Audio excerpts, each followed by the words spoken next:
All the people say some get their hits knocking on a dream, and I never let it keep me down. I'm just gonna get up and run over town. I just got done watching Joker 2. Folie. I think that's how you say it. Um, I could say one thing about this movie. Doug Walker said that it dragged, but I was interested to see the realities of Arthur Fleck, and I know Arthur Fleck is has mental illness, and I know he's a maniac. I know he's the Joker, but mostly the character was really focusing was Arthur Fleck, the broken man that's the failed comedian. But in his reality, he feels like he is that guy that is the outbreak comedian superstar. And I could say that it's about mental illness and how society manipulates people with mental illnesses. And all through this movie, I was just like, I when the musical parts are happening, it's in Arthur's head. What is going on? But the thing is, like in reality, Arthur is just in prison in a mental institution and is rotting slowly and being tortured by society and told, "Hey, this is what you did. This is why you're a bad person."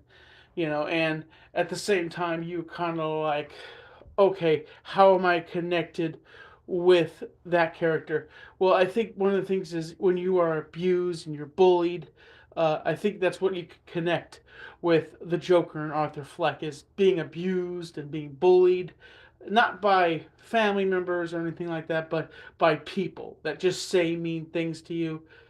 And I think everybody's had that experience of being pushed around and told that they're useless and just they're not anything. And everybody's their own version of their own Joker. So I could say I don't think this movie's going to win an Oscar. If it wins an Oscar, I'm surprised. If it's going to follow up the first movie, I don't know. I think Phoenix was right not making sequels, but I guess the director begged him to do this movie. But, maybe now he's going to be like, yeah, I'm not going to do another sequel like that again. But I could say that as being a Joker fan, I loved every moment of this. I enjoyed the insanity of just Joker as an entity and him just when Joker's not there, you don't hear the voice of Joker. You hear the voice of Arthur Fleck, and smoking his cigarette down to the point where he uses his right hand to his left hand, that the Joker's left-handed and Arthur Fleck is right-handed. The reality is that Arthur Fleck is just his own person. The ending is interesting. I'm not going to spoil that for you, but if you can, what can I rate this? And if I could rate this movie, I could say I'd have to rate it. Me being a Joker fan, I could rate it a solid 8. Solid tips of the hat. Solid tip. Slash. 6. Uh, okay. Slash 6 8. Um, I'm sorry. I'm having a hard time. I'm trying to. I don't want to crap on this movie because I'm a Joker fan. I went in to go see this movie knowing that it wasn't going to be as good as the first movie. And a lot of people could say that the first movie wasn't good, but I was happy when it succeeded. And both my favorite characters won Oscars in the past year. Godzilla won an Oscar. Uh, First, Joker won an Oscar, and then Godzilla won an Oscar. Whoever thought Godzilla would ever win an Oscar? Just put a good director on it and a good storyline and development. But there was a lot of holes in this movie. But you understood that the movie was about mental illness and about how Arthur sees the world how it's cruel and disgusting, and how he is slowly falling apart. Reality is spitting him out, and he is falling apart. And Harley Quinzel is just kind of there. She's kind of just like stalking him. And by the way, for what she did, like they wouldn't just throw her out of prison. By the way, they would have thrown her in the booby hatch.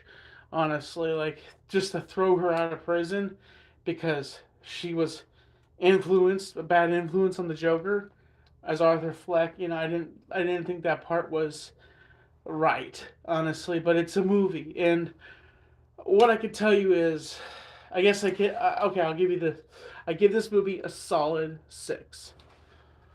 But you know, one thing I could say is that that's what I should have done in the first place. Put some light on me.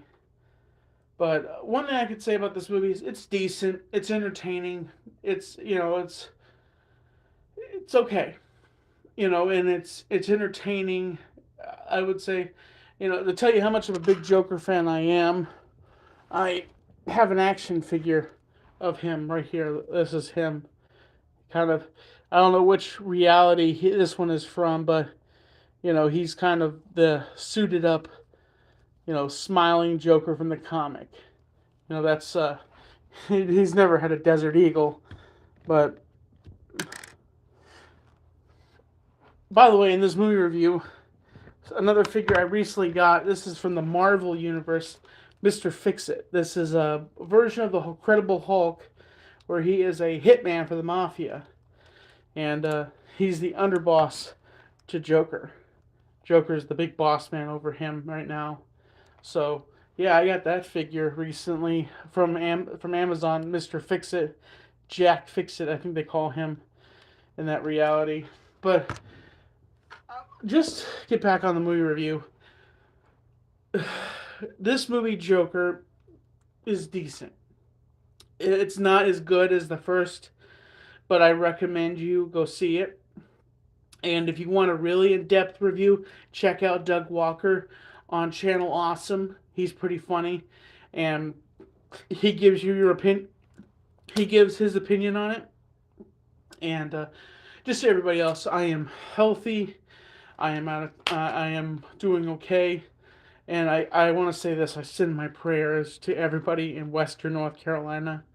And I hope everybody's doing okay. But I just want to say that I hope everybody else is doing all right that's watching this broadcast. The 11 people that are watching this show. And just remember, stay positive. There may be negative times in life, but you just have to remember to put on a smile and just know things are going to get better. Okay?